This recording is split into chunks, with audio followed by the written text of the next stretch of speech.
Hello everyone, in this video I'm going to show you how to delete comment history on TikTok.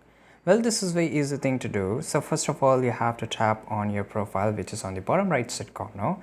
Now on the top right, the three horizontal lines, and go to the settings of your TikTok account. Here you have to search for activity center.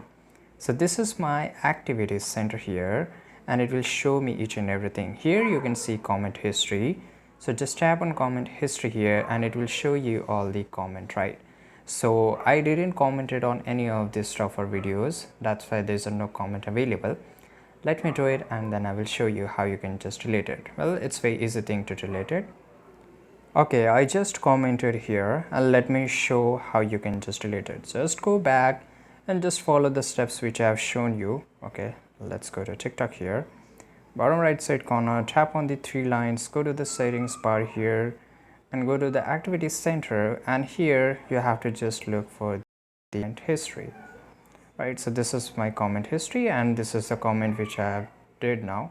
I will just click and hold. I will just click on it. It will redirect back to me this video and I will just click and hold this and I will just click on delete.